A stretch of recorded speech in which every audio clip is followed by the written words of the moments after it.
Hello and welcome, my jalapenos filled with barnacles. It's SJB here, and this is the meta video! The strategy video! The way to show you guys what the heck is going on BTD6 right now. What are the top strategies? We've got to show them off. Now, of course, if you really take a step back and you really look at everything all together. I mean, there's easy, there's medium, there's hard, there's apocalypse, there's Chimps mode, there's impossible, there's so many different game modes, there's even boss balloon fights and other races and things like that. So we cannot show you how to do every single one of those with these strategies, but I can show you guys the general idea of what is good in this game, usually from round 6 to round 100. And if you can beat Chimps mode, if you can beat impossible mode, you can beat almost anything in this game. So we're going to start off the triple dart monkey start into a sub play. And as soon as you get your subs going, that's where you're really going to kind of chill for a little while until you get Hero Prickle. So with this strategy, I definitely recommend you go for kind of a water tower fiesta. Alright, this one is going to be all about getting those water towers, getting them fairly early, and kind of steamrolling your way into some good towers by the late game by using those to your advantage. So we're going to start you guys off with Prickle right about here, and that is actually, believe it or not, a majority of this strategy. Bye-bye. There's only one weakness to this strategy, and that's camo balloons. So make sure you've got something for camos, probably your dart monkeys or whatever, because then you can use the advanced intel to combine together to make a camo popping power tower. In addition, your subs should all eventually be airburst darts advanced intel subs, so just start doing that. After you get enough of your advanced intel subs, just make sure you've got the range. You want to make sure there's range everywhere on the map, so you can do that with either dart monkeys or ninjas or whatever you need to make sure it's going to happen. Ninjas will give you that automatic cam protection anywhere, which is kind of nice. So you can spend a decent amount of money here. I mean, you're looking at $2 grand to get full, not full cam detection, but cam detection and a lot of advanced intel area right now. That just makes me feel kind of comfy at this point. Now, because we are relying on a lot of our advanced intel, if you have anything in the way, try to get rid of it. I mean, it's, again, a decent amount of money to get rid of all of these guys, but if you can afford it early, then you just know for the rest of the game you don't have to worry about that anymore. It's already gone. So here we go. We've got a Moab coming out against us. It's going to come out on the bottom here, so we're going to wait until we get a little bit closer here before we use our abilities. This is probably one of the hardest parts for us right now is Moab class balloons in general. It's just a tough beast to handle no matter what you're doing. But now we beat the hard part, and now I don't want to say it's smooth sailing, but things only get easier when you get a lot of range and a lot of towers that can use that range to your advantage. You might start to notice at this point that the subs get somewhat weak fairly quickly, but you could power them up very, very easily. Get a stronger stim, get a stronger acid, get a piercing potions, and be strong against ceramics, against balloons, and everything, and just make sure you've got 2 subs in range here to get the full bonuses out of your towers here. And again, make sure you got advanced intel, and as soon as you can, just upgrade to a 023 or 024. Excuse me, 203 or 204. Once you get a couple of subs up to armor-piercing darts and you got your elk on them, they should be able to solo for a long time. So just start saving up and get a sub-commander. It's only $27,000, but at that point, you've basically beaten up to round 80. Subs are somewhat weak against round 63, but there's an easy answer. Use a flash bomb ninja, put them on strong, and usually get ninja discipline, but you could get distraction if you're feeling all that crazy. And then you might end up having to use your abilities here, but just note that we do have $21,000, so if this doesn't work for some reason or you can't quite manage it, just swap out your strategy just a little bit. Build some more subs or do something else. But slowing the balloons down just a little bit gives you more time to deal with round 63, and you can use your abilities to kind of supplement and pop everything. Check this out. Round 63 going down pretty easy. We saved our biggest and best ability for the last round of round 63. The biggest set of ceramics coming out. And we easily take it down. When you're ready, get sub commander and watch the absolute outage sauce that's about to unfold. It just unleashes the beast. So you do want to make sure that this guy's elked as much as possible, and then if you want to, you can go a little wilder, and you can make sure that he's got necessary buffs. So getting the jungle drums in particular is always going to help you out for pretty much anybody ever. Any 5th-tier tower ever, it's going to be worth that 15% bonus for only $1,620. But in addition to that, we may end up wanting to get a mid later, so it's nice to make sure that your towers have the range necessary to be in there. Otherwise, you might be down a little bit of pop and power in the late game. Even some of the biggest rounds of the game, like round 75 and 76, just go down easy with this strategy. It's quite delicious. So now we save up money. So of course we melt into the free play rounds, and at this point you do have to start watching and being a little more careful. You have to make sure you're using your abilities if you need them, and make sure you don't overuse the Mega Mine or use it at the wrong time, because your biggest weakness is actually the total ceramic popping power, not the Moab popping power. So if you explode 2 new Moabs at once, you might actually end up with less popping power in total. So just be careful. An absolute necessity for this strategy, if you're running it, is a preemptive strike, because you're going to need something to pop the DDTs. So make sure you're in range of the sub-commander, because he will end up buffing this guy even more, and get preemptive strike. And I definitely prefer the advanced intel on this guy, just so he's shooting across the map all the frickin' time. In addition, don't forget that gives you a new ability, so if you're ever running into any issues where you're like, oh my gods, I don't like that, let's blow it all up. In normal games, the biggest issue rounds are round 90, round 93, round 95, and round 99. But with the preemptive strike, all of that just goes away. All those DDTs that would have normally caused you mass chaos are just unbelievably obliterated. Again, a fairly difficult round, round 95, and you're going to watch it with the preemptive strike, and the Moab's coming out. Holy crap. Ola, that is nice to watch when you don't have to deal with this nonsense. It feels so good. And then a big beefy round like round 96 where you're wondering, are the Bloons going to sneak through? Of course they're not. We've got a Bloon solver at this point. Plus we're demolishing those BFBs and everything, and we're not even having to use any of our abilities at this point. We've got 4 different abilities that we can use to supplement our total popping power. But again, not necessary. Once you get a bunch of money after that, spend it on what you want. The easy answer is to build more subs because they're going to be powered up by your sub-commander, but you do have to make sure they're in range of the sub-commander. In addition, you can feel free to just make sure you're using your abilities at the right time. These are not bad abilities, just to blow some crap up and let the Bloon solver really do his job. Or you could even go a little wilder and build some slowdowns. So you can go for ice towers like snowstorms with cold snaps, or even going for some ninja sabos or something like that, just to kind of support everything that's going on. But choose and pick what you want to use to make sure you're going to be doing the best and most popping power, and then just make it happen. And then for round 99, normally a fairly difficult round. If you're in range of the sub-commander, this preemptive strike bullets to kill the DDTs. That's not a big deal. And then for round 100, the bad balloon, one of the toughest rounds in the game. Once you get to round 100, there's a couple ways to play it. You can just, once you get to round 100, there's a couple ways to take it down. You can just use all of your abilities all at once and just like try to frickin' take it down as quickly as you can. Or what's a better strategy is, if you get good at knowing what the bad looks like when it's damaged, you can first strike it and take it down into nothing with one single ability here. So, I mean, the Ice Tower, the Sabo, everything is just unnecessary. You just use this thing once it gets a little bit closer to dying, and you just blow it up. At the very least, you can blow it through the DDTs, and then, of course, oh my god, it's going to be nice and easy to take down here. You got all this combo plays coming into play. Next up, we've got this hot strategy. This one's going to be toasty. So if you can, just do a dart boom or start straight into Gwendolyn. All right, Gwendolyn's positioning is going to go anywhere that you want, but usually it's going to be in a spot where most of your towers are going to be around her, because she is going to power up your other towers with this thing, and also eventually power up our fire monkeys, which is what we're going to be focusing on. But before we get to those fire monkeys, I still think it's usually worth it just buy the crossbow with quick shots and very quick shots. It's such a simple and stupid tower, but it really, really, really works well with Gwendolyn. I don't know why, it just works well. Now remember why I like crossbow, because it pops purples and pops camos, which are kind of the weakness to this strategy, just in general. Like, what else do we have that's a weakness? Not much. Until we get Dragon's Breath. This is the guy. Now, this is the guy that's going to be powered up, get powered up hardcore by Gwendolyn for the rest of the game, while already being extremely, extremely powerful. So, if you get Dragon's Breath, still we're going to recommend the Intense Magic. It's going to help you out quite a bit. And then because of that, we're also going to get the Monkey Sense, which is going to give us that other camo dejection. So we have no weaknesses at this point. We have all types of popping power, and the only thing we can do from here is go up, up, up, up. I would recommend at least 2 Dragon's Breaths. They're just like, it's like the right amount. You can easily take down Moabs. You can easily take down all the Bloons, the ceramics and everything. It just makes life that much easier. And then we're also going to combine it with another Ring of Fire. So this guy's not exactly expensive, but he's not cheap. For even a mid-game tower, we're talking about $4,000, but for the rest of this game, this guy is going to actually do a ton of pops. Trust me on that.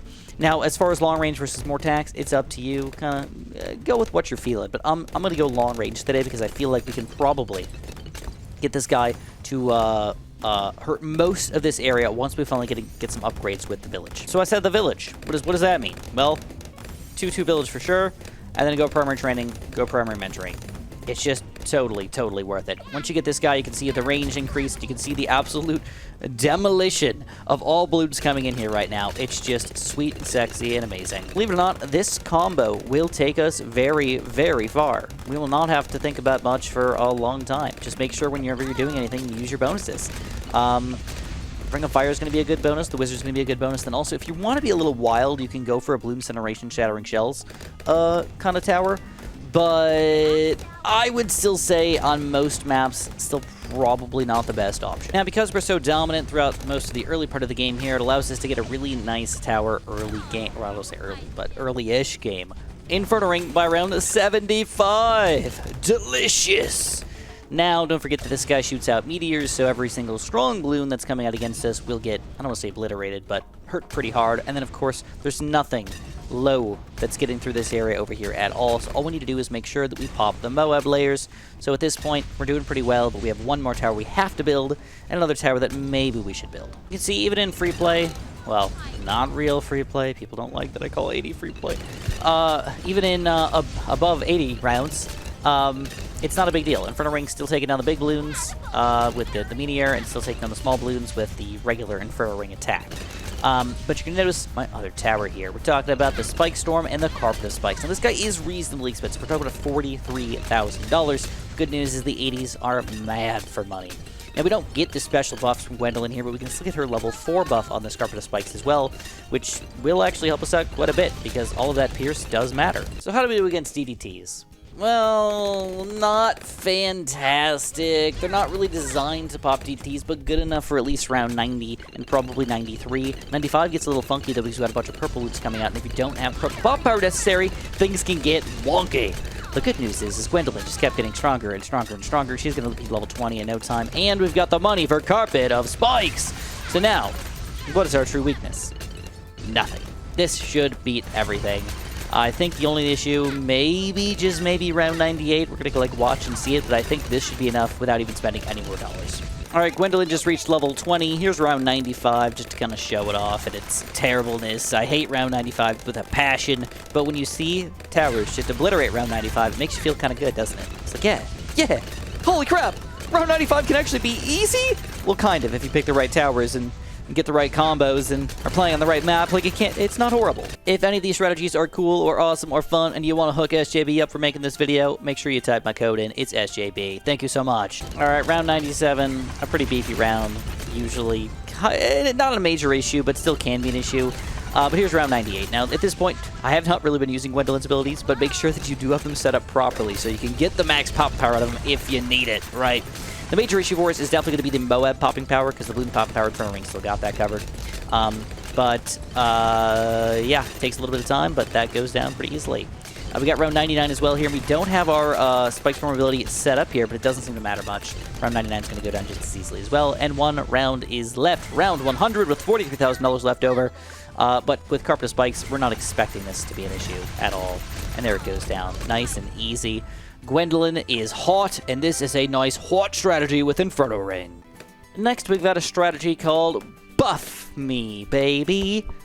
And you might be wondering, like, wow, that sounded kind of weird and gross, Chris. Yeah, well, I'm sorry. All right, realistically, what we want to try to do is we want to buff some people. But it's really a question. Do we buff that tower? You have to know if it's a buff-worthy tower, and you have to kind of plan ahead just a little bit with this. First of all, know that Quincy is a very easily buffable tower/hero, and I highly recommend you get to used to buffing him, because he is actually one of the best heroes in the entire game, if you're doing him right. And on almost any map, he's going to reach level 20 by the time you get to the end of the game. And if you give him an Elk power-up and maybe an Overclock power-up, and maybe, if you're like feeling kind of feisty, you can like Jungle Drums buff him and stuff like that as well. He's going to be really, really powerful. So get that early on, and you're going to be very, very happy. Again, Quincy melts pretty well with quite a few decent mid-game towers, but I'm going to recommend a Buckshot for y'all. All right. His biggest weakness is probably ceramics and Moabs, and this is what this guy excels at. In addition, just general big chunks of roof balloons. It's going to be very, very helpful to get that guy. And of course, you have one tower that's fairly inaccurate and one tower that's fairly accurate. Also, good combo to think about. With this combo, though, I'm actually going to go for the focused firing laser shock combo, because if we get this guy upgraded fairly high, this ends up being slightly more powerful. Even though it kind of sucks because you do shoot a little less fast, which means it looks like you're less efficient, but it just ends up popping more balloons with a single shot instead. Still got to admit, pretty big fan of that strongest stim and stronger acid perishing potions. It's just a good combo. Throw it down. Against the Moab, I don't know if we need a micro, but we'll check this out real quick. Oh, no. Oh, that's too easy. Too easy! Now, I'm still a very, very big fan of this tower, even though not that many people really use it. It's the bads. Whenever I get him, though, I definitely leave him on target independent because I'm just freaking lazy. But here's where it gets a little bit funky. We don't have any good camera detection with this setup, so we have to get it somehow. So what are we going to do? Well, you can fit a village down here, but that doesn't help us very much, does it? But what we can do instead is say, let's buff some stuff! So let's make the buffs happen. We're going to go for a village right over here. Just keep it in range of all my main towers. And I'm going to get him up to Jungle Drums and Radar Scanner. Round 62, you can tell, not a big dealio. Even reinforced mobs getting demolished as soon as they walk in. Hot diggity though! That just seems pretty sexy. Round 63 on the other hand, how we doing? Well, leads are kind of an issue, but still not an issue enough for us. Holy crapola! This is just good! So what do we do? Well, believe it or not, we still want to buff these guys even more. We want to go for an engineer. So we're going to put the engineer in range of the village, but I'm just off into the wilderness over here. We're going to go for a nice middle path, mostly for the overclock. This overclock is an active ability, don't get me wrong. I know that's upsetting to a lot of people that they have to press buttons for things. But the easy answer is you can almost always overclock Quincy for now, and then later on we can almost always overclock this guy, which may end up becoming a... Believe it or not, this is going to be one of the big changes for you. Level 14. Quincy, he levels up quick, that's the nice thing. But doing quad damage to mob class Bloons while also already getting buffed by an Alk and an overclock. Oh, it feels so good. I mean, watch round 74 and 75 just go down easily. Now, at this point, money is not exactly growing on trees, alright? We can't build banana farms in the first place, but it's not super duper common. So, what do we do? Well, we have to wait, unfortunately. We can't buy, like, anything for a really long time if we're trying to save up for something expensive like a $60,000 tower. So this has to carry us for a long time into free play, into the 80s, possibly even into the early 90s to make this worthwhile. But as you can tell, it's still going pretty good, and Quincy's only going to get stronger with time as well, which is really nice. And we haven't used almost any of our nice abilities here, which is stun, install the Bloons, and keep them on. Admittedly, one of the nice things about this strategy is that you keep getting better instead of worse. I mean, people keep leveling up, and that means even these fairly, like, tough-looking rounds, round 85, it's not an issue, man. It's just going to go down easily, and we're going to save up our $62,000 to get this Bez going by round 85, it looks like. Delicious. All right. So do we need to buff any more? Well, we can. And we do need to get at least one more thing. These guys are kind of weak against one Bloon in particular. DVDs. Technically, the Alchemist should be giving them some DVD popping power, some lead popping power. Technically, Quincy also has explosive damage, but it's really funky. So you're gonna want to get a Mim. All right, this is the guy to go for. It seems a little bit overkill, but trust me, at this point, you're gonna be very happy. Now we've been buffing Quincy this entire time. Should we be buffing the Bez instead? It's actually kind of up to you. If you notice the pop count, Quincy's got 116. This guy's got 675. So you would assume that he would do a better job, all things considered. But I actually don't know. I don't know. I think when Quincy, if he was using all three abilities in the overclock at the same time, would probably be more powerful than a Bez, believe it or not. But that's just a guesstimation. I actually don't know the answer to that. Either which way, you should be good now. DDTs are going to go down, Bloons are going to go down, and even the bad is just going to go on right on down. Good news is that we still have more money, so what do we do with it? Well, let's go for another overclock. Let's just double dose it. Like I told you guys, buffs all day. We're going to be buffing everybody. Oh, round 95. Oh, look at it go. Look at him demolish everything. All right, that felt good. I think the overclock just wore off, and that's why they started coming on the screen just a little bit further. But I'm just going to watch these last few rounds because it's kind of fun. It just is. It's kind of fun to watch. Even these tough rounds get annihilated in the front of the map. Beautiful to watch. All right, 97, normally. Come on. I mean, look at this thing go down. 98, though, we can't possibly just annihilate round 98. That's just, there's just no freaking way, is there? Unless we use Quincy's ability. Woo! All right, so Quincy, I don't know, man. I don't want to see complete and utter demolition, but that was the first circle right there. That's pretty crazy, man. That's really crazy. And we have 30 grand left over at this point, so we have room to play with, things to play around with if we really wanted to. Bad Bloon coming in here strong, and we're going to say, no, not today, and we're going to take him down as well. Beautiful. Next up, we've got the Magic Monkey Delicious strategy. So, Oben, is the key to this strat. He's a nice free hero. The main thing you got to know about him is that he's going to give druids right away a nice little bonus. He's going to give them a +1 pierce bonus. So usually whenever you're going druids here, go for the Thorn Swarm. I personally think that if you're not using Druid of the Jungles these days, you're probably just bad at playing BTD6. So use some Druid of the Jungles here and there, especially on any map where there's one entrance or one area where the Bloons are going to come over, because every single Bloon's going to walk right over these vines, and it's going to be absolutely delicious. And then instead of trying to go for a full-on hardcore Druid strategy the entire time, instead, we're going to maneuver.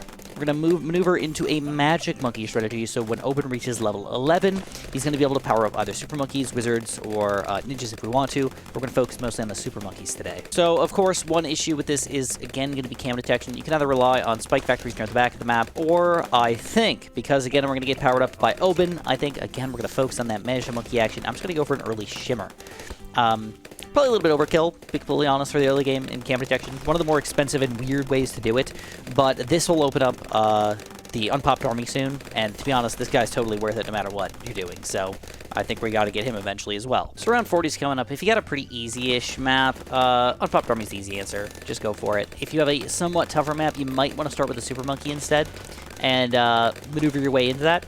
And with the Super Monkey, what I'm going to recommend is you go for the Super Range and the Epic Range as soon as you possibly can, because that is going to increase your Pierce and overall Bloon popping power. Even though it doesn't affect the bow popping power too much, having a range is also good. So, yeah, I'm kind of feeling this combo right now. Look at let it go. Check out the Moab, man. Oh, why'd your graveyard go to 0 like that? That was kind of lame. That was kind of really lame. Right now, it kind of looks like we got an Oshkosh Bagosh crap all over the place. All right, but it's just kind of the way the strategy is going to work. We're going to rely on Oben to power up our Wizard and our Super Monkey once we reach level 11, and until then we need a Druid, and of course a Boomerang to kind of get started in here. So it looks a little bit goofy, but really everything is sort of falling into place right now. We've got the Unpopped Army now to do most of our damage. I want to get the Guided Magic and Arcane Blast just cause, and then I'm going to go for a Robo Monkey with Plasma Blast kind of as soon as I possibly can. He's going to be my main popper for most of the game. Alright, Robo Monkey before round 49, and as you can tell, it's kind of nice to watch the Bloons again getting popped right at the very front of the map. Just feels kind of like we're owning things, or like doing a really good job or something like that. Yeah, let's crit these mofos. Let's get the Plasma Blast, upgrade them even further, and demolish everything. Some players get confused by Oben's trees. For example, if we get to the point where Bloons will ever get past Oben, if Bloons ever go inside of these trees, dang, I don't think it's going to happen. We're too freaking good. And maybe. No, too good. Wait, camos! Yes! We've got things going in the trees. Delicious. So when these trees are going to end up getting deleted, and it feels kind of bad to be a deforester, but sometimes it's just got to happen. When you deforest to reforest, you get bananas out of it. You're like, whoa, whoa, whoa, whoa, whoa. I'm making $7 per banana, Chris. We just made money on Chimps mode. We're cheating the system. Whoa. Well, actually, no. So all of those bananas that you just earned are not bonus bananas. They are the money that you would have earned. So all you're doing is stalling the money from going into your pocket. You're putting it in the trees, and then when they delete, they go back into your money pile. So it's just kind of delaying the money going into your pocket. Wonderful. So we've got a perfect time to show you guys round 63. So at this point, this is the kind of awesome part of everything going on with our strategy. Nature's Clarity. All Magic Monkeys in range get +5 range and +2 Pierce. Druids also get an additional 1 Pierce. So Druids are really getting the key here, man. Druids are still the most powerful tower if you can use them properly. Right now, though, we are still focusing on the Magic Monkeys, which still get... Look at the range, man. The range and those... what are the other bonuses? The range and the... +2 Pierce is not bad for Super Monkeys and for Unpopped Armor. It's just, that's a decent strategy to use. So we can even take down round 63 without any issues at all, and I don't even think we used much tree action there either, which is kind of funky. Any which way, though, at this point now, we still have to start saving up for some big boys, some big towers, so we're still in a money-saving place right now. We're going to have to beat everything with what we currently have. At this point, you can still see who our carry is. It's the Super Monkey. He carries the crap out of pretty much everything. And we got 53 grand at this point, so let's start saving up for our... Well, not saving up. Let's start using our guy here. So we're going to be going for a bottom path Rude today and Avatar of Wrath. Now, the nice thing about the Avatar of Wrath is that he's already a pretty powerful tower. He gets more powerful if you end up getting him on a round where there's a lot of Bloons coming out. So the bigger and beefier the round, for example, round 98, the stronger our Avatar of Wrath is going to be. As far as cross paths go, you can go either which way, and Thorn Swarm will technically be more effective against the bigger Bloons, but I actually like Hard Thorns and Heart of the Thunder more, just because I want to make sure that I can pop the DTDs. Now, with this guy, though, you do need to make sure you buff him. So we're going to make sure we alch him.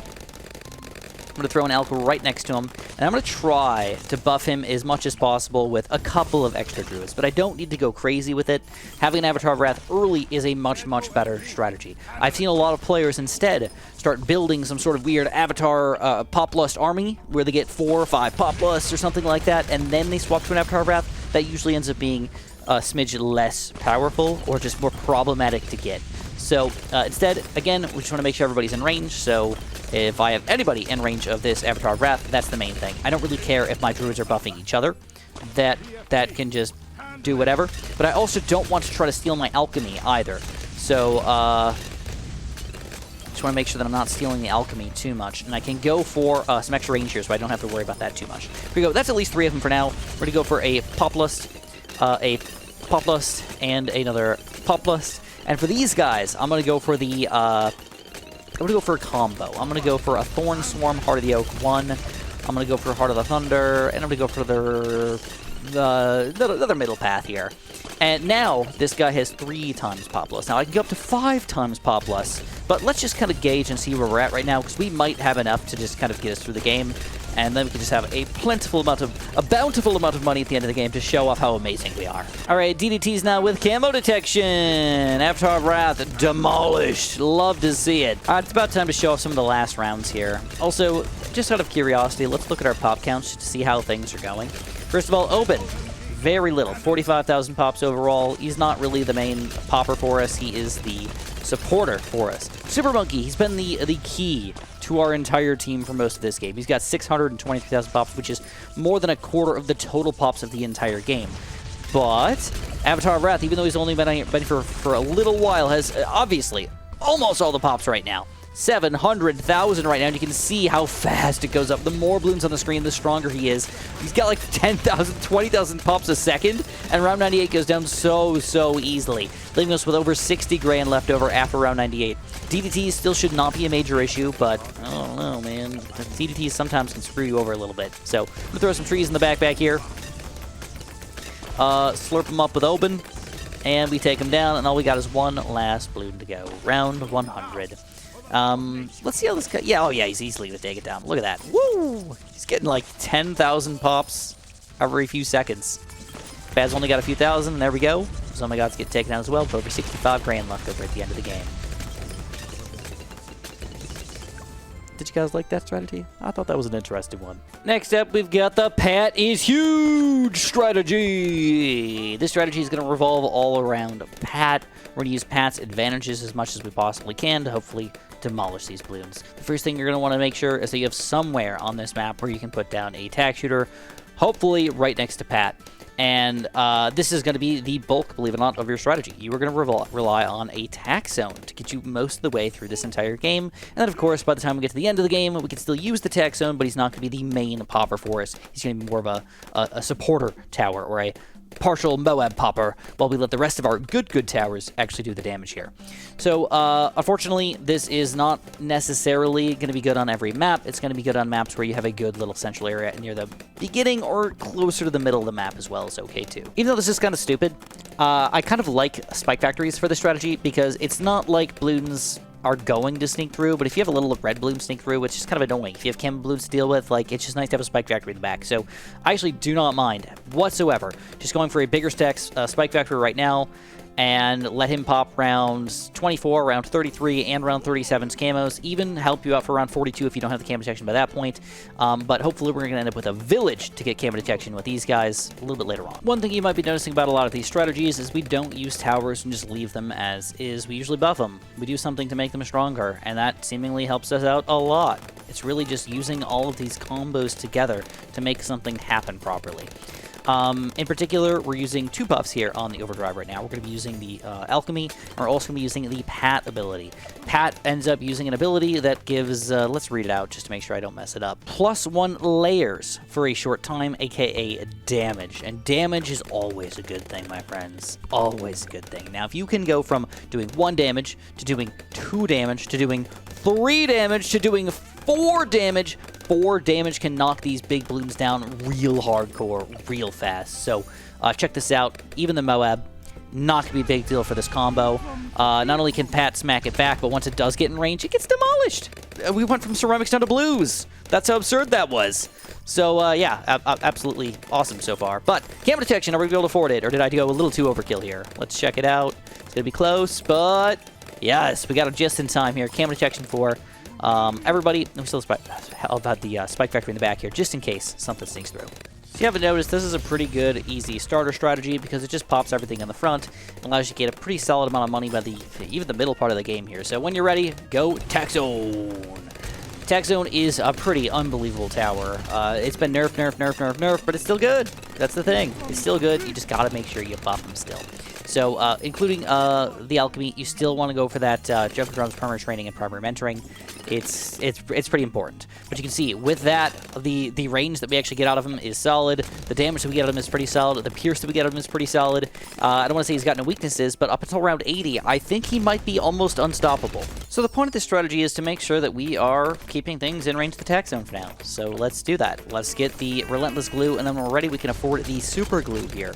I still do not know which is the better cross path. Just want to be honest with you guys. But if I had to pick, I think I'd go bigger globs and glue splatter right now. But please forgive me if this ends up being not the exact right thing to put. And I am going to leave them on first, not on strong. I want to make sure that as the balloons are coming in here, I'm going to hit the frontest balloons. And if I have any additional anything to use, I'll hit the balloons a little further back. Also, I do want to make sure that my alchemy is on the Tax Zone, not on the glue. Even if he does eventually get alked here, kind of on accident, we're going to focus on alching the Tax Zone instead. Without that alchemy, you can see what can happen. Balloons can sneak through if we don't have a spike factory. Things are still going pretty well in free play. Tax Zone's still able to kind of keep up for the most part, but some balloons are starting to sneak through. So the spike factory in the back is actually pretty important, but now we have enough money here to make sure that we hopefully can make that not happen anymore. So I'm going to go for somewhat of a weird tower. I'm going to be going for a Bomb Blitz today. This is a very weird tower that doesn't really make all that much sense in most situations, but I think it makes a lot of sense in this situation because I am still worried mostly about the balloons and the overwhelming aspect of the balloons coming into the Tax Zone. The Tax Zone is good against Moabs, and with the glue, it's good against that, but if we kind of just get rid of all the ceramics in the way and all the balloons in the way, we'll let the two towers do exactly what they're designed to do. Slow the Moabs and pop the Moabs. Get rid of the balloons. So Bomb Blitz is officially up. Cool thing is we get some free upgrades here. Well, at least the first tier. And to be honest, I honestly still also don't know what the better cross path is for this tower because I don't use it all that much. But I think fast reload is probably going to be better just because I want the faster attacks. I want to make sure that I'm not missing. And if a ceramic sneaks through over here, I do not want to be missing that puppy and have my entire explosion just go to waste. So I think this is working really, really well for us, but we do have round 90 coming up, and we're going to have to see how we do against DDTs. All right, so Super Glue against DDTs. Let's see how it works. He does have camera detection. We are in range of the village here. You're going to see the DDTs as soon as they come in. They're going to get super glued, and even though we can't really reach them properly, they're still going to get hurt enough by the super glue to make them completely ineffective. So here's round 90 for a very big beefy round. No, we're going beefy round today. Similar to round 98. This is, again, a nice round to just check to see how you're doing against the group balloons. Don't forget, round 98 will be much bigger. But if you start to see any issues on round 94, you're thinking, well, this cannot deal. I'm going to have to build something else. I'm going to have to build something else that can hopefully pop the balloons. But if you have any other weaknesses, think about what other towers can combine together at that point. So, I honestly always hesitate to go for 5th tiers at this point. I think the better strategy is usually to go for lower tier towers. But you can tell we do run into an issue. Round 95 is just too much. So that was kind of a weird tower for right now. I think Arcane Spike is the answer for us. It's going to cost us about half of the money we currently have. And he's a good DDT popper. He's a good cleanup tower. He can reach almost all the way across the entirety of the map here, which is kind of absurd. And is kind of like getting rid of all of our weaknesses, basically. In addition, don't forget about Pat's ability. Pat's ability is a great way to just make sure everything else on the screen is stronger right when you need it. One of my favorite towers in the entire game that you're going to see me use a lot at this point. Round 98, round 99, and 100. I really like Snowstorm with Permafrost Cold Snap. Why? Because you can use the ability on both round 98 and round 99. And if you need to on round 100. And he's just a super effective slowdown tower. In addition, he's really great against the ceramics. So if you have any weakness against ceramic class balloons, he's going to freeze them next to all your other towers, and it's just delicious. So what I recommend doing is probably using Pat's ability kind of early so we can end up killing the balloons kind of quickly. So we can end up getting this guy hopefully back before round 99. See, everything's going pretty well, though. The balloons are like starting to sneak through my tower, but not super duper easily. And that's still going to leave us with a freeze ability. So hopefully this cannon can still keep up. Indeed he can. Took us a little while, but we make it happen. And around 99. So we're going to get Pat's ability back as well. We're going to get our freeze ability, but a little bit late. So maybe we'll just save up around 100. We're going to see how it goes. All right, Super Glue doing his job. And round 100, here it is. We got $31,000 to work with. You know what? Let's just see what happens. I'm really hoping Taxone just does his job. He's going to do a couple thousand, but he's not going to do everything. I think he's going to do a total of about 10, 12,000 of the total pops, but that is not enough to actually get through the bad layer there. So let's just see what everybody's going to do. Also, I didn't have a pad ability ready to go. But there it is. It's ready to go. We're going to freeze everything in range right now. DDTs are done. Super Glue's still stalling this. Oh, my gods. And then the cannons will just demolish all the balloons. And there it is.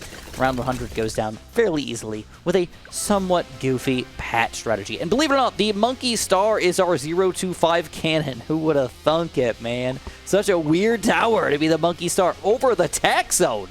What? All right, if you guys enjoy these weirdo strategies, you guys know what to do. Press that like button, make sure you subscribe, and hook me up. Creator support code me. SJB, boys. SJB.